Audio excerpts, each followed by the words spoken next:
Go for the pulls and the pools. Go for the oohs and the ahs. Go for the bubbles and the bubbly. Go for the story and the stories. Go for the win. Go to Ocean Casino Resort. Book your trip at theoceanac.com.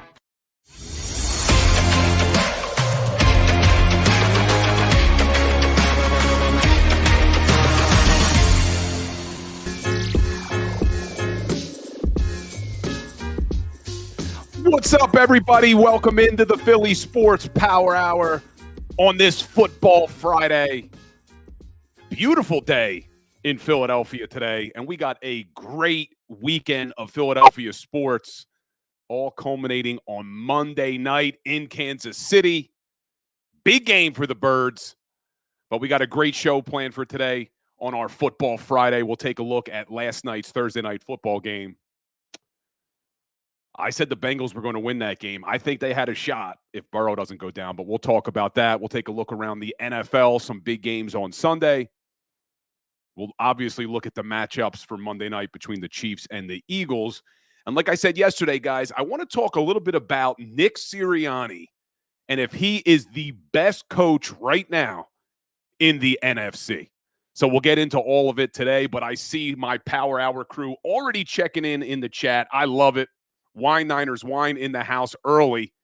Taking a shot at my man Nelson Aguilar. I want to bring up Nelson Aguilar in a second, but we'll talk about it. Good to see you, Wine Niners wine. Bowner Johnson, appreciate the kind words. Chuck Hutton back from his Irish vacation.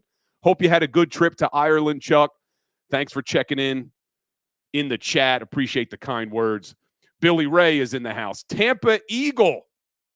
Good morning from Tampa.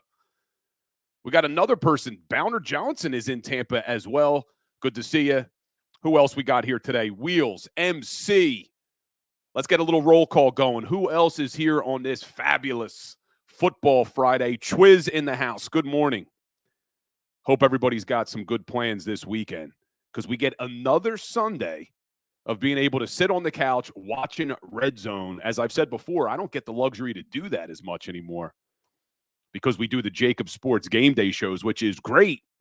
But it's nice every once in a while to be able to sit there and watch 7 hours of commercial-free football on the Red Zone. Denise Larada checking in. Good morning to you. Decoy Gaming, good morning. FF Explorer. BJJ, 77 in the house. And I think you're a Brazilian Jiu-Jitsu guy, right? That's what the BJJ stands for. So don't mess with WCBJJ, man. He gets you on the ground, you're in trouble. Chip Snapper, good morning. Love it. Well, since you guys keep bringing up Nelson Aguilar in the chat, let's take a look at last night's Thursday night football game. Aguilar with a big touchdown in that game. Good morning, David. I see you in the chat. Laprati Jr., good morning. Go Birds. Yeah, WCBJJ, Brazilian Jiu-Jitsu. So he gets you on the ground, you're in trouble. But let's take a look at last night's game. I said yesterday on the show that I thought the Cincinnati Bengals were going to pull that game out. It was a must-win for them, or as close to a must-win as you can get right now at this point in the season, because let's take a look at the updated standings here now, because with the Baltimore Ravens winning that game, Bengals dropped to 5-5. And the Ravens are 8-3. It's going to be tough for the Bengals to climb back in. But none of that's going to matter if Joe Burrow is out for any extended period of time. And it was interesting last night. You see him throw that touchdown pass, and then he immediately grabs his hand, and then you saw it on the sidelines when he was trying to see if he could grip a football. Just couldn't do it. So you got some conspiracy theorists saying, hey, how come it wasn't on the injury report? That this is something that happened before? There's video of him wearing something on his hand getting off the plane. Who knows? But if you're a Cincinnati Bengals fan, you got no shot without Joe Burrow. And we've talked about that on the show before. all the injuries to these starting quarterbacks this year. But if your quarterback goes down, you're done. I don't care how good of a coach you are. I don't care how good of a team you have. If your starting quarterback goes down 9 times out of 10, your season's over. Eagles got a little bit lucky having BDN, Nick Foles, sitting on the bench in 2017. And that's why when I see you guys taking shots at Nelson Agholor, look, I know he had some rough seasons here in Philly. None worse than that epic. You'll still see the video from that guy, I forget his name, who was catching babies out of the burning building saying, we were catching them, unlike Agholor. That was one of the best videos ever. Still gets floated around. But you look at Nelson Agholor during our 2017 season. I just talked about Nick Foles. But you look at Nelson Agholor that season, he had a pretty good year for this Philadelphia Eagles team and really contributed to them winning Super Bowl 52. You look at Agholor, pulled up his stats. In the regular season that year, he had 62 catches, 768 yards, and 8 touchdowns. Pretty damn good for your wide receiver 2 on that team. Because remember, they had Alshon Jeffrey. You still had Zach Ertz at tight end catching a ton of balls. And then you look at what he did in the playoffs. In the divisional game against the Falcons, targeted 3 times, had 3 catches. NFC Championship game against the Vikings, targeted 4 times, had 3 catches for 59. But you look at what he did in the Super Bowl, and I see Dank Kelly Green Burrito, good morning to you, checking in, saying he came up big in the Super Bowl. In Super Bowl 52, Nelson Agholor was targeted 11 times. He had 9 catches for 84 yards. So I know all of the rough seasons that Agholor had in this town and all of that chatter about him dropping balls, him needed to be benched that one year to get his head right. He came up big when we needed it. So I will never say a negative word about Nelson Agholor because he came up big and helped us win Super Bowl 52. But coming up big, Ravens are going to need him because Mark Andrews is being reported is going to be out for the season for Baltimore. One of the best tight ends in the NFL. One of the best weapons on that Ravens offense for Lamar Jackson. Did you see the stat they showed last night on the game? I forget the exact numbers. But it was how many touchdowns Lamar Jackson had thrown when Mark Andrews was on the field, and it was 0 touchdowns he's thrown when Mark Andrews is not on the field. So just interesting. That could be a big loss. But they got some weapons on the offensive side of the ball. OBJ looked like the OBJ of old last night, Odell Beckham Jr. Had a big game. That rookie Zay Flowers looks like he's a stud playmaker. But that is a big loss for a team with Super Bowl hopes, the Baltimore Ravens. But they took another step forward, which makes this game for the Kansas City Chiefs on Monday night a really big game. When you look at the AFC number 1 seed picture, just like the Eagles are fighting for the number 1 seed in the NFC with all these teams coming up behind them, the Ravens and the Chiefs are battling. Ravens are now 8-3. Chiefs are 7-2. Let's hope the Chiefs drop to 7-3 after Monday night. And I see Dank Kelly Green Burrito. Agholor was our best slot receiver in years, and we haven't had one as good since Agholor was in Philly.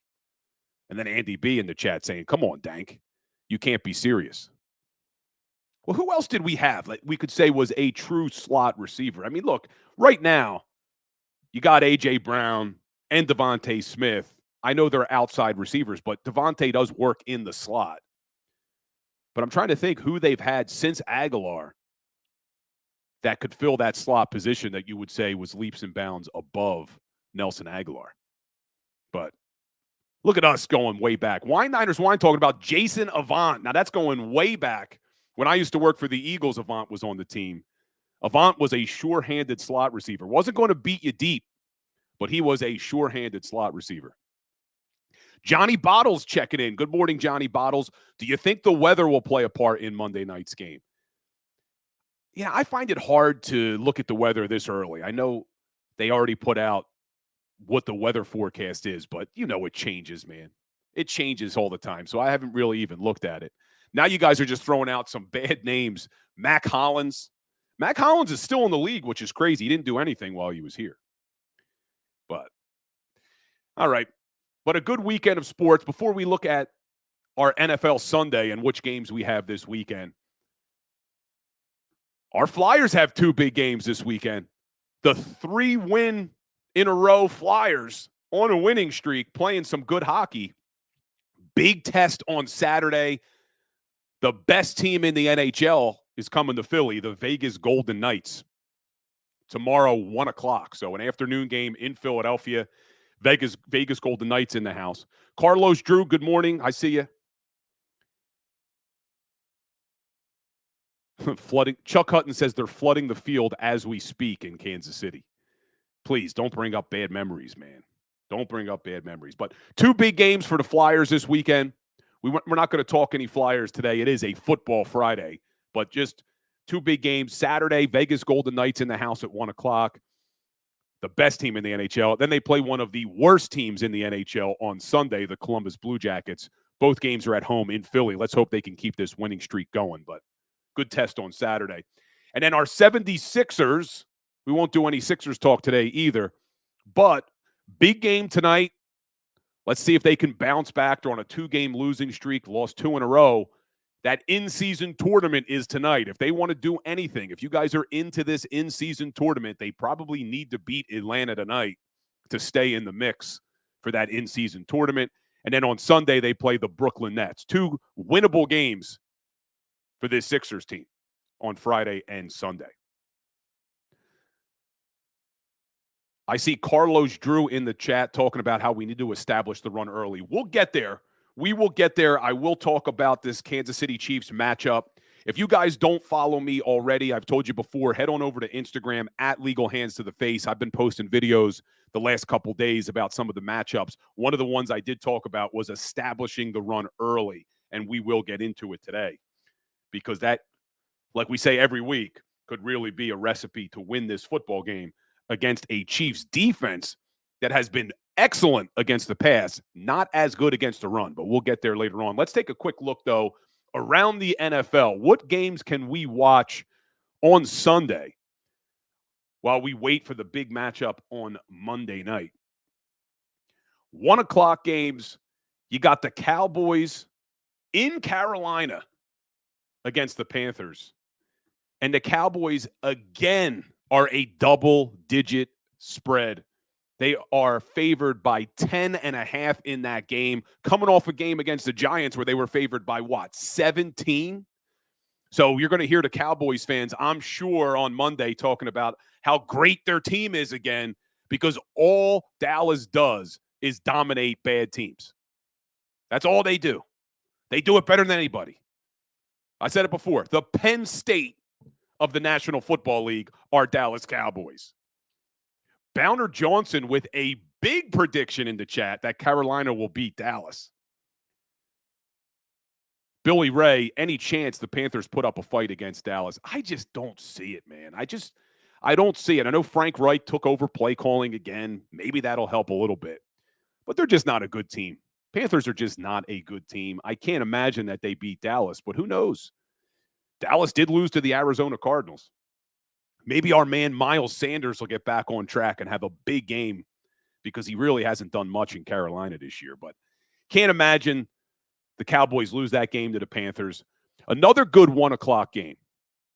As we've talked about before, this NFC really comes down to 4 other teams for the number 1 seed, one of them being the Cowboys. They should win. The other is the Detroit Lions, and we keep talking about how the Detroit Lions have the best the best schedule, easiest schedule the rest of the way out. And it starts right now with the Chicago Bears, which we're all saying is easy wins. They got 2 games against Chicago, should be easy wins. But Justin Fields is back this week, and I know he hasn't played that great this season, but you never know. I told you guys, I don't think it's going to happen. I wouldn't put my money on the Chicago Bears, but I would not be shocked if the Chicago Bears go into Detroit and win that game. Not putting money on it. Not saying you should put money on it. But I would not be shocked if the Chicago Bears go into Detroit as a 7.5-point dog and win that game. But we'll see. What else we got in the chat?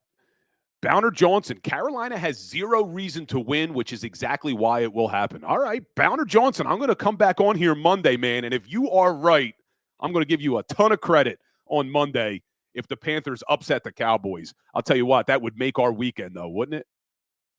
Jim G, a little late to the party. Good morning. Happy Friday to you also. Billy Ray, we could use a Detroit loss more than a Dallas or San Francisco loss. I agree. Number one, they're the only two-loss team of those four teams. But I've said it before on this show, we don't play Detroit. The Eagles can control their own destiny by beating these other teams. Look, if they win out, they obviously control their own destiny. But they can control their own destiny simply by beating the 49ers, beating the Seahawks, beating the Cowboys again. But they don't get an opportunity to play the Detroit Lions this regular season. So we need somebody else to beat these guys to make it a little bit easier of a road for the Eagles to get that number one seed. Could it happen on Sunday? I think it could. Chicago Bears going into Detroit and upsetting the Detroit Lions.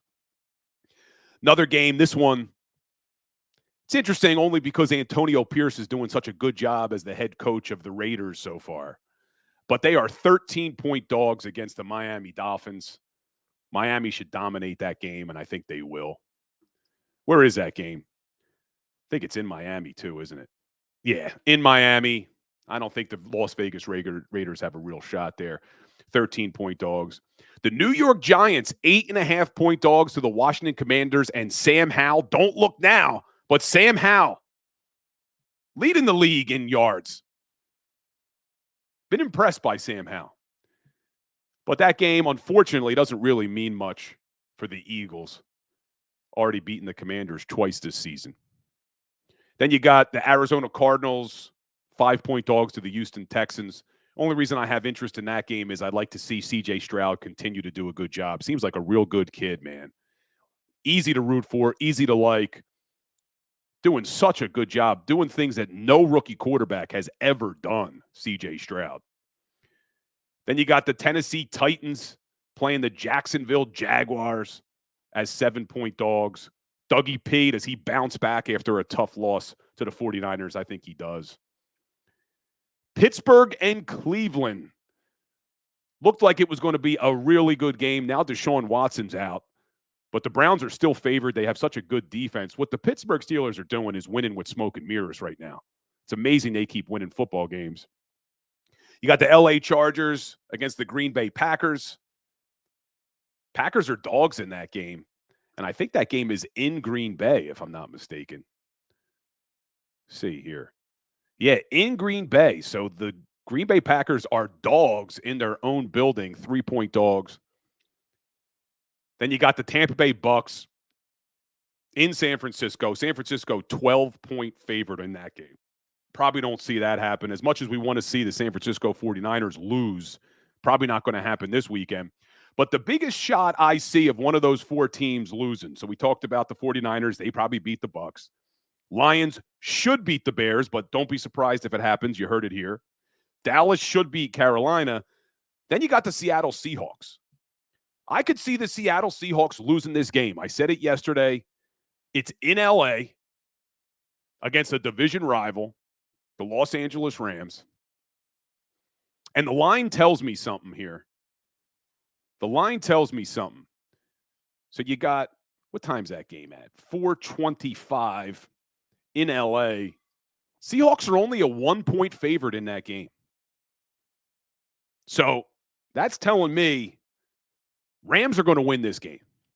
That's the one loss I see of these four teams that I would put money on would be Los Angeles Rams coming off their bye, Stafford coming back. I think they win that game. I think they win that game. But what do you guys think of those four teams? Niners, Lions, Seahawks, Cowboys. Any of them losing on Sunday? Let me know in the chat who you think is going to lose. I know Bowner Johnson already thinks the Cowboys are going down. but like to see who you think who else is going to lose. Then you got the Jets and the Bills. The only reason that we have interest in that game is to see what does Buffalo do now. They fired their offensive coordinator. They've looked like they're on a downward spiral. It's important for the Eagles because Eagles have them on a short week coming off that Monday night game. So I'll be sure to be checking that game out. And then Sunday night, Minnesota Vikings and Josh Dobbs against the Denver Broncos. Broncos are favored in that game. And I don't know if you guys saw yesterday, all over the place. The NFL shared it. ESPN shared it. Josh Dobbs sent a signed jersey to a little boy who suffers from alopecia. And it just happens to be that that little boy is the son of a friend of mine that I golf with at my club. So it was pretty cool to see. He's a local kid, but they're Vikings fans. They used to live in upstate New York. Now they're down here. And it was a great video. If you saw it, let me know. But just a really good kid, good family. So that was cool to see. That gets shared everywhere. The kid was so excited. So I'm pulling for Josh Dobbs. I said that before. I'm a big fan of his, and he just keeps making me a fan of his. So just really, really cool if you guys were able to check that out. And then what do we got? What's the Sunday night game? Oh, Sunday night game is Minnesota. Yeah, Sunday night game is Minnesota. So that'll be cool to see Josh Dobbs in prime time going up against Russell Wilson, who's actually played good this year. Actually played pretty well. I know that we all like to get on Russell Wilson, but you look at the stats, they're not playing that badly. They're not playing that badly coming off of the dumpster fire they were last season. So we'll continue to talk about these games on Monday because we get another day of us being able to talk before the Philadelphia Eagles Kansas City Chiefs game because we'll talk on Monday. So we'll take a look at some of these games, some of these results. But I'm going to remember what you guys are saying in the chat. So we got Bowner Johnson saying Panthers are going to win. We got Jim G saying the Rams are going to beat the Seahawks. That's my thoughts as well. What else you guys got here? Thunderbird, CJ Stroud should be in the MVP conversation. He really should. He's playing that well. Billy Ray, did anyone else notice this is our next 4 games? Chiefs off of a bye. Bills on a short week. Niners coming off a Thursday game. And Dallas coming off a Thursday game. Yeah, Billy Ray. Not an easy stretch for this Philadelphia Eagles team, not only because of the teams that are playing, but the way the schedule has played out. Not ideal. Now, look, it's hard to be upset about the Chiefs coming off a bye. The Eagles are coming off a bye as well. But those next few games, yep, it's just kind of the way the schedule worked out with Thanksgiving, and the Cowboys play on Thanksgiving and all that good stuff. So not going to be an easy stretch, and we've talked about it before. I think the Eagles need to go 3-2. I think they're going to do better than that. Just so you know, I think they're going to do better than that over the next 5.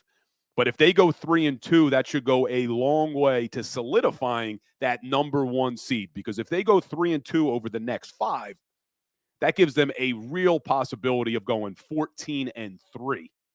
And if they go 14-3, that would mean the Lions over their next few games would have to go, what do they got, 8 games left? They'd have to go 7-1 just to tie the Eagles and then worry about tiebreakers. I can't imagine the Lions go 7-1 the rest of the way out. So let's hope. But if the Eagles can go 4-1 over the next 5, which I think they could, and I see DB talking saying 5-0, baby. I've said it before. We've talked about it. I will no longer refer to this stretch as the gauntlet. You heard me say it to Farzi yesterday as well. We are the gauntlet. And this Eagles team could beat all 5 of these teams. Won't be easy for the reasons that you guys just mentioned in the chat about the way the schedule works out. Billy Ray pointed out. But if they do even go 4-1 over the next 5, that gives them a chance to go 15-2. And Dan Kelly Green Burrito says 7-1 on the way out, 15-2. That gives us the number 1 seed. But none of these teams scare me. I think the Philadelphia Eagles are better than every single one of these teams in the NFC. Better roster, better quarterback, We talked about it on the show before. Jalen Hurts is the best quarterback in the NFC. And I said that on this show, and Jacob clipped it and shared it on their Twitter. And a lot of people were commenting underneath, oh, look at Dak Prescott's stats. How could you say that no one else is close to him? Dak Prescott is not on the same level as Jalen Hurts. He has proven year after year, talking about Dak Prescott, that when the games matter, when the playoffs arrive, Dak Prescott will be Dak Prescott and lose the football game. And he is not on Jalen Hurts' level. So you name another quarterback in the NFC that we should be concerned about as Eagles fans, because it doesn't exist. And when we get back, I've been talking a lot about Jalen Hurts being the best quarterback in the NFC. Well, I want to talk about head coaches in the NFC, because I went through and looked at all the head coaches in the NFC, and I think Nick Sirianni sits at the top. So when we get back, I want your opinion, and we're going to talk about it, the NFC and who is the best head coach in the NFC. Hit that like button. We'll be right back. Go to get your game on. Go for the beers. Go for the cheers. Go for the hit and the hits. Go for the stakes and the stakes. Go to get your parlay on. Go to get your party on. Go for the scene. Go for the screens. Go for the gallery. Go for the win. Go to Ocean. Visit theoceanac.com to plan your visit. At Pond Lehocky, we've recovered billions of dollars for our clients, and we're confident we can do the same for you. With over 250 years of combined courtroom experience, we've helped over 100,000 injured clients obtain some of the largest settlements in Pennsylvania. One conversation is all it takes to help you and your family get back on track. If you've been injured in an accident, give Pond Lehocky a call.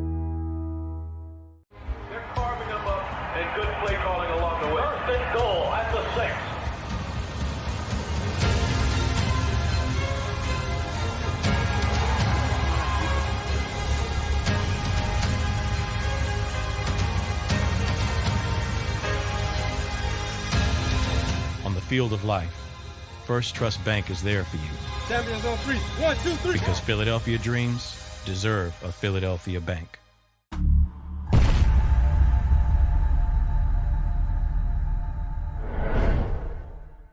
We're here to show you a better way to spend your state income taxes and get the money to where it's needed to most, to the thousands of qualified kids. What we like about Blocks is they really know where the need is. This program ensures that their dollars come 100% into these kids for their tuition assistance. If you are able, Blocks makes the EITC piece go very quickly and very smoothly. Turn your PA state tax liability into need-based scholarships and receive a 90% tax credit.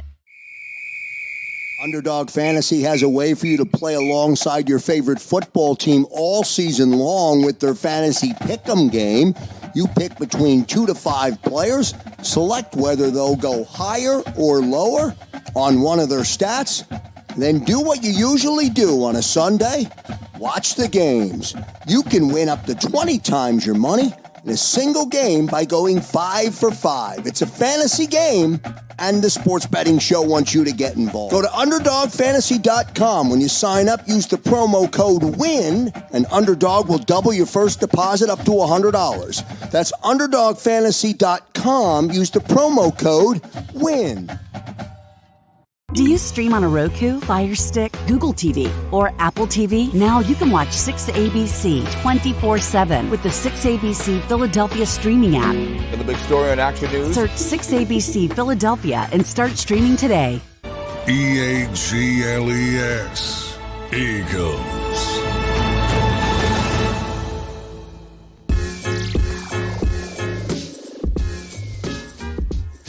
What's up, everybody? Welcome back into the Philly Sports Power Hour with Bill Colarulo on this Football Friday. And in the first segment, we started to talk a little bit about Nick Sirianni being the best head coach in the NFC. And you look up and down this NFC, and I'm taking Nick Sirianni over every single one of these guys. And before we look around the league, let's just look at what Nick Sirianni has done to start his career as a head coach. His regular season record is 31-12. That gives him a winning percentage of 721. Now, to put that into perspective, and I know these guys did it for a lot longer, so I am not saying he is on their level yet. But you look at that winning percentage of 721, and just to put that into perspective, Don Shula, one of the greatest coaches to ever do it, career winning percentage 677. Andy Reid, career winning percentage 644. Bill Belichick, 662. Chuck Noll, Pittsburgh Steelers, 566. Now, they did it for a lot longer. I know it's not a fair comparison. But I'm saying to just look at what Sirianni has done to put it into perspective at how good the start of his career has been. The Philadelphia Eagles have held or been tied for the best record in the NFL since week 1 of 2022. Sirianni is the 11th coach to start seasons with back-to-back 8-1 starts. There's only 10 other coaches since 1970 that have taken their team to back-to-back 8-1 starts. And you look at some of these names. Tony Dungy, Mike Shanahan, Marv Levy, Bill Parcells, George Seifert, Tom Landry, John Madden, Don Shula, Ted Marchibroda, and Barry Switzer. Barry Switzer, he inherited a stacked team from Jimmy Johnson. But you look at some of the names on that list. Belichick's never done it. Andy Reid has never done it. And these are two of the greatest coaches of all time, have never started back-to-back seasons 8-1. So I would take Nick Sirianni over every single one of these coaches in the NFC. I'm not talking the NFL. AFC has good coaches. Andy Reid is in the AFC. And as much as I love Sirianni, Andy Reid outcoached Sirianni in the second half of Super Bowl 57. And that's not a shot at Sirianni. You're going up against a future Hall of Fame coach, maybe the best to ever do it in Andy Reid. But let's take a look around the NFC. And you tell me if you would take any of these guys over Sirianni. Let's start with all the coaches that have losing records throughout their career. Dennis Allen for the New Orleans Saints. It's amazing this guy still has a job. His career coaching record is 19-42. Anybody taking Dennis Allen over Sirianni? No. Let's stay in the NFC South. Tampa Bay Bucks head coach, Todd Bowles. I root for Todd. Temple guy, used to be here in Philadelphia. I don't think he is a great head coach. His head coaching career is 37-54, winning percentage of .407. Anybody taking Todd Bowles over Sirianni? I'm not. Dan Kelly Green Burrito isn't. Keeping it in the NFC South. Atlanta Falcons head coach, Arthur Smith. So far throughout his career, 18-24. Hasn't had a great team in Atlanta, but I'm not taking him over Nick Sirianni. Anybody in the chat taking Arthur Smith? No. Well, let's look, as we stay in the NFC South, at Nick Sirianni's mentor, Frank Reich. We'll always love Frank Reich for his contributions to Super Bowl 52 and that Philadelphia Eagles team. But Reich has a winning record in his career as a head coach, but it's getting close and it's going the other way. He's 41-39-1 as a head coach. And I'm taking Sirianni over Frank Reich. I like Frank Reich. Never want to say bad things about Frank Reich because of his contributions to this Eagles team that won that Super Bowl. But I am taking Nick Sirianni. So that eliminates every head coach from the NFC South. Let's keep doing this exercise, guys. Well, now let's go to the NFC North. You got a lot of winning coaches in the NFC North, but let's start with the Chicago Bears. Matt Eberflus, 5-20 in his career, and that Chicago team has been a disaster. No way I'm taking Matt over Nick Sirianni. Let's eliminate him. Well, then you got the Minnesota head coach, Kevin O'Connell. Won a lot of games. He's 17-8, did win the NFC North last year. Didn't do anything in the playoffs. Decent coach, Kevin O'Connell. Not better than Nick Sirianni. So, anybody taking Kevin O'Connell? I'm not. Eliminate him. Let's go over to Green Bay. Matt LaFleur. 49-24 in his career. A .671 winning percentage. 3 NFC North championships. But what's he doing without Aaron Rodgers? Not much. I still think LaFleur is a decent coach, but I'm taking Sirianni over LaFleur. And I see DB talking now, saying Nick just represents everything this city is about, and we are winning on top of it. I'm going with Nick every day. Me too, brother. Me too.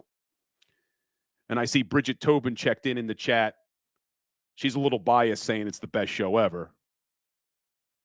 But I appreciate the kind words. But I'm not taking Matt LaFleur either. And I see Billy Ray saying he'd consider Kevin O'Connell. I'm not taking Kevin O'Connell over Nick Sirianni. So I'm eliminating Kevin O'Connell. I'm eliminating Matt LaFleur. The next coach in the NFC North is Dan Campbell. Maybe your coach of the year this year, the way things are stacking up. Throughout his career, he's 23-30-1, but he is headed in the right direction. I think Dan Campbell is a very good coach, very aggressive coach, loves to go for it on fourth down. You saw what he did last week in that big win, going for it at the end of the game. But I'm still taking Sirianni over Campbell. I'm taking Sirianni over Campbell, but I do think Campbell is a good coach. So then let's go to the NFC West. And the NFC West has a lot of good coaches. But let's start with one that I know none of you are taking over Nick Sirianni, and that's the Arizona Cardinals head coach, Jonathan Gannon. Anybody want JG back instead of Sirianni? The answer is no for me. But then that leaves 3 really good coaches in the NFC West.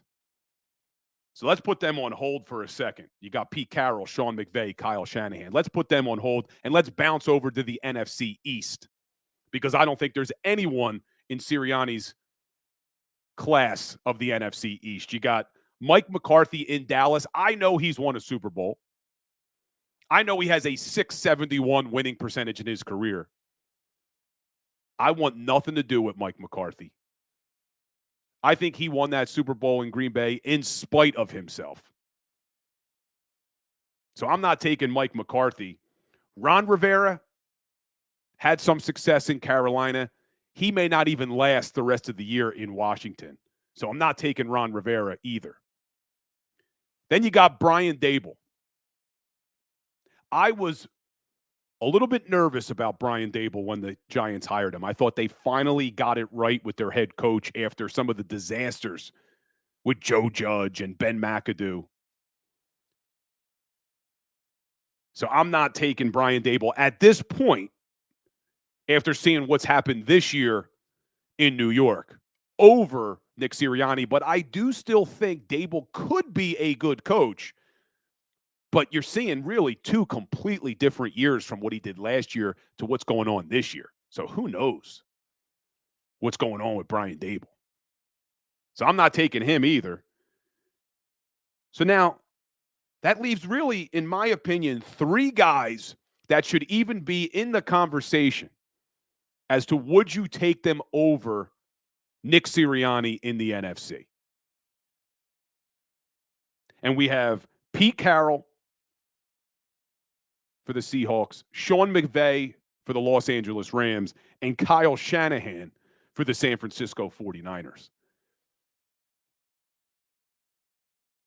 And I see 11-17 saying any current coach with a Super Bowl win is better than Sirianni. You think that? So you would take Mike McCarthy over Nick Sirianni right now. And remind me, 11-17, are you a Cowboys fan or an Eagles fan? I just want to know who I'm talking to over there. Cowboys or Eagles fan, 11-17.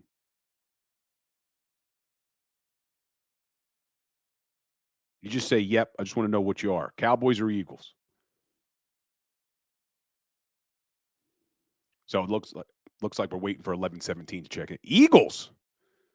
So as an Eagles fan, 11-17, if you had your choice right now between Nick Sirianni as your head coach or Mike McCarthy as your head coach, you're telling me that you would go with Mike McCarthy simply because he won a Super Bowl with the Green Bay Packers? Because to me, that doesn't make any sense.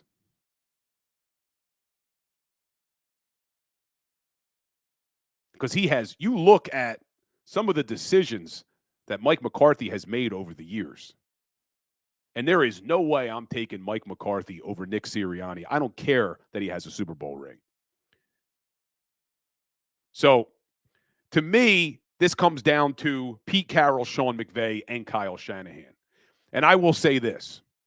Let's start with Kyle Shanahan. Great coach. Done some great things. To me, he's not Nick Sirianni. And I know he's a great offensive mind. And I forget the exact statistic, but you have seen it when Kyle Shanahan's teams have trailed in the second half. He loses every damn time. Every time. Kyle Shanahan was the offensive coordinator on the Atlanta Falcons team that blew a 28-3 lead in the Super Bowl. And when they went head-to-head last year, Shanahan and Sirianni, the Eagles dominated it. And I know all the Niners fans are going, oh, well, we lost Brock Purdy.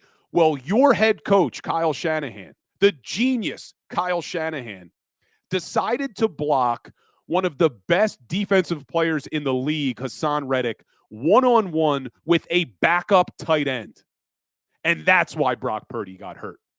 So I don't want to hear any excuses about why the 49ers lost the NFC Championship game to the Philadelphia Eagles. It was because Kyle Shanahan decided to put a backup tight end one-on-one with Hassan Reddick, one of the best pass rushers in the league.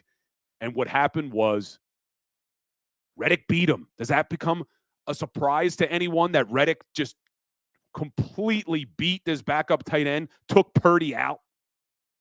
That one was on Shanahan.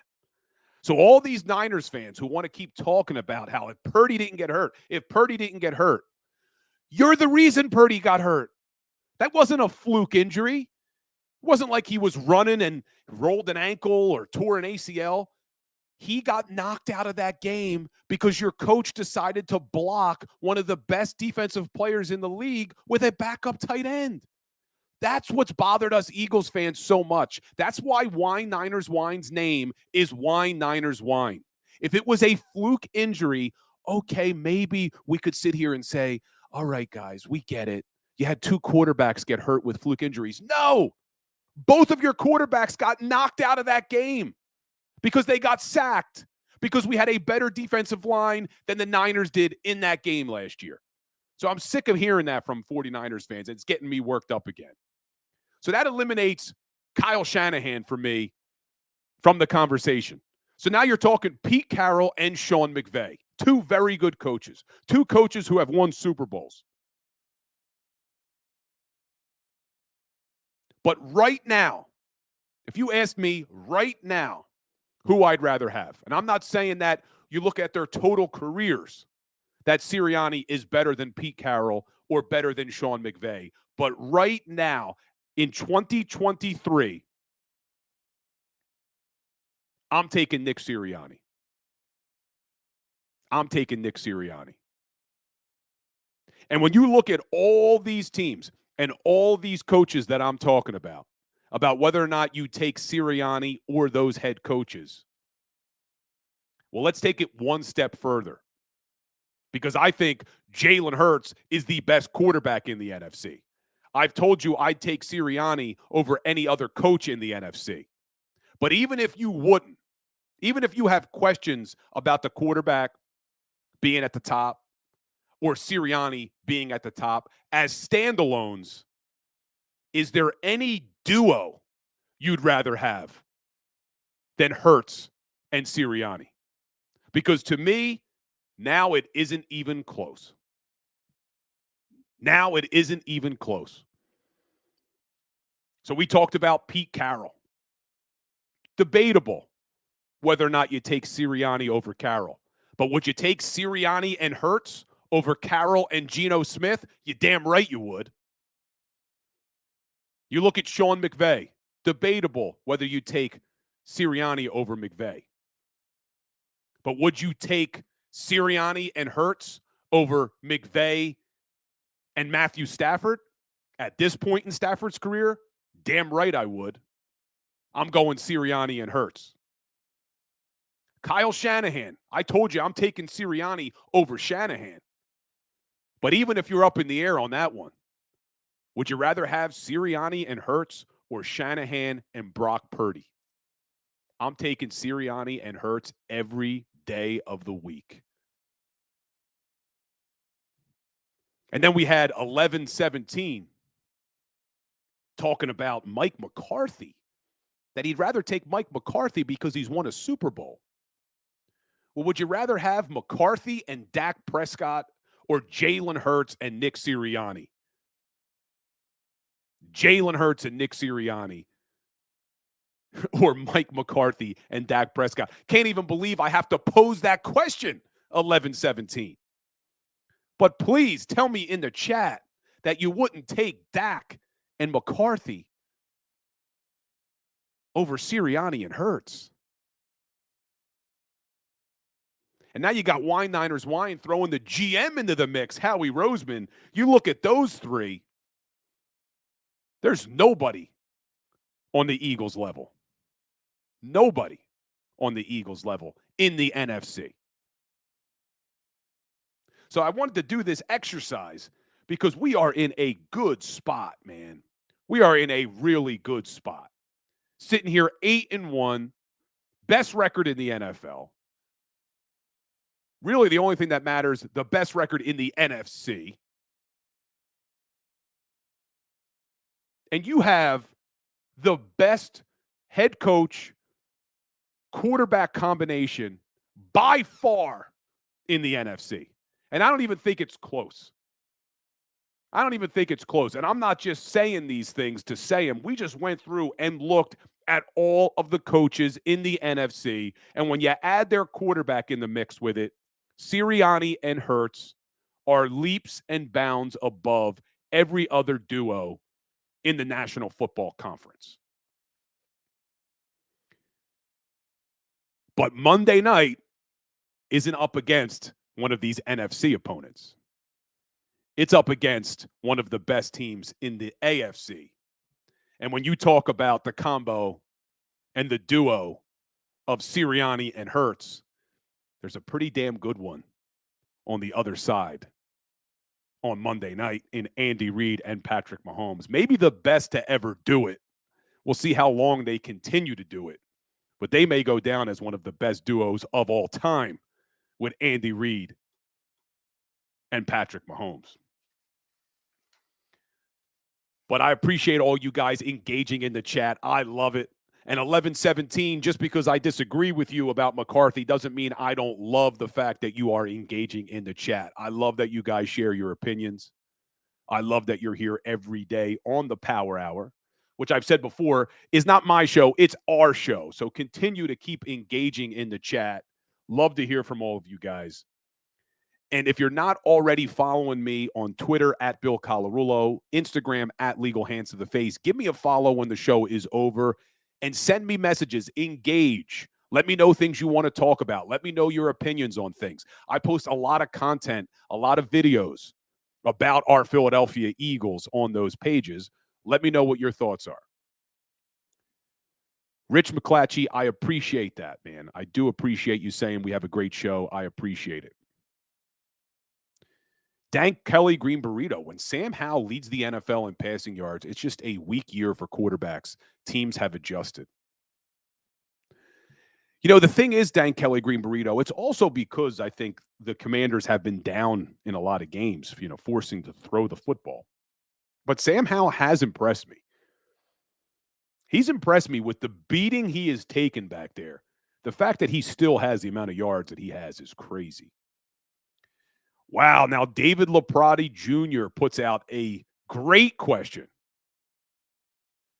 Would you take Andy Reid and Donovan McNabb or Nick Sirianni and Jalen Hurts? Great question. Now, the only reason I'm going to say Sirianni and Hurts, and please let me preface this with love Andy, love Donovan, but they had their chance and they never delivered a Lombardi trophy in this town. We still have hope that Sirianni and Hurts will deliver us that Lombardi trophy. And I just love Jalen Hurts as a leader. And FFE Explorer just took it right out of my mouth saying Hurts is a better leader than McNabb. Hurts is a better leader than McNabb. I think McNabb sometimes gets a little bit more heat than he should have gotten. I think he had a very successful career here in Philadelphia. He was a really good quarterback for this team. But Jalen Hurts is on a different level as a leader. The culture that he sets, the standard that he brings is on a different level than any quarterback I've seen in Philadelphia in my lifetime. And that's not taking anything away from how good McNabb was, how good Vic was, Ron Jaworski, Randall Cunningham, good quarterbacks for this team. But the leader that Jalen Hurts is, I have never seen at the quarterback position in a Philadelphia Eagles uniform before. And that's not taking a shot at any other quarterback that's ever suited up for the Eagles. Even Nick Foles. And Nick Foles was great. But what you're seeing from Jalen Hurts is on a different level. Let's see what else you got in the chat. Jim G, does Jalen win the Super Bowl in 2004? That's tough, man. That is tough. The Eagles had that game, too. Should have won that Super Bowl in 2004. Bill Ray, my issue with McNabb is he thinks he's better than he was. He was very good, but not great. Dan Kelly, Green Burrito, Nick Foles is the GOAT. 11-17, Eagles front lines are the leaders. You know, the Eagles do have leaders on their lines, obviously, with Jason Kelsey and Lane Johnson and Fletcher Cox and Brandon Graham. But to think that Jalen Hurts isn't one of the main leaders on this team is just incorrect, man. Jalen Hurts showed coming in as Carson Wentz's backup as a rookie that he was a leader. Players started to rally behind Jalen Hurts extremely early, even though he was a young guy, even though he still is a young guy. Make no mistake, Jalen Hurts sets the tone of this team.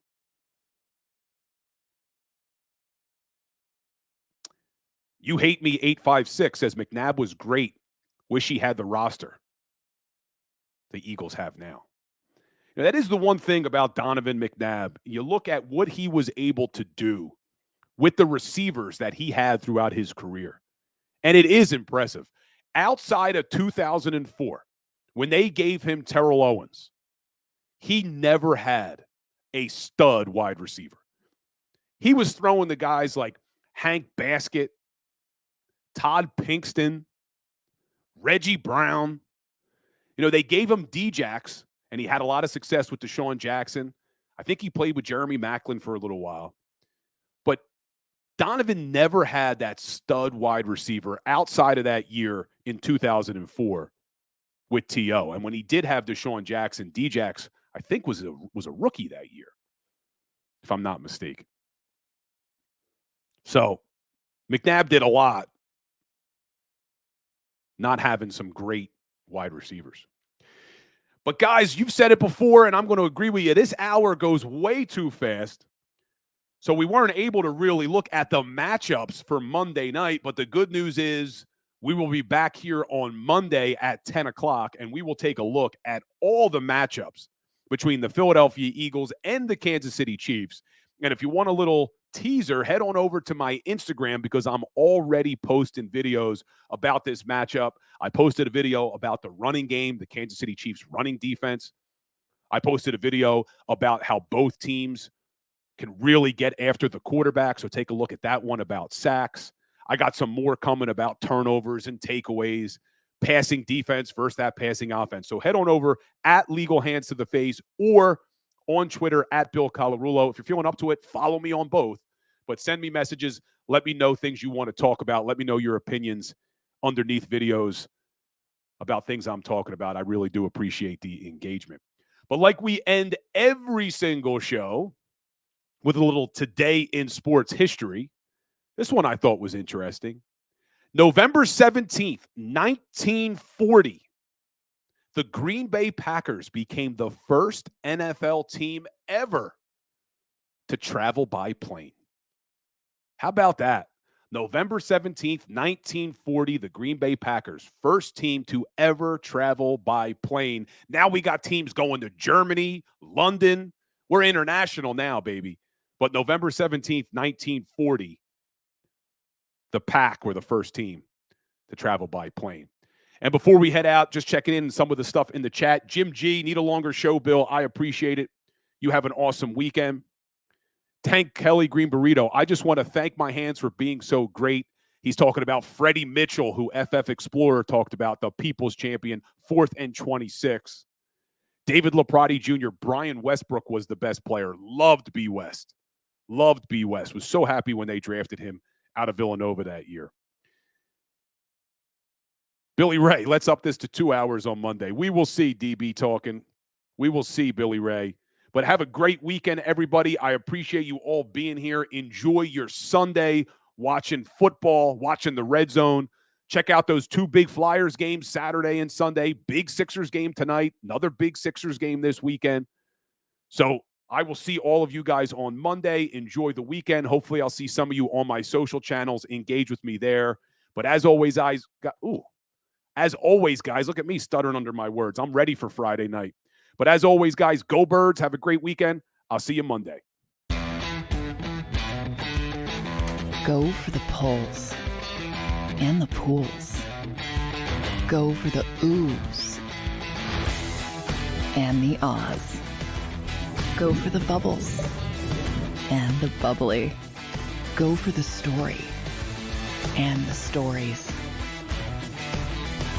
Go for the win. Go to Ocean Casino Resort. Book your trip at theoceanac.com.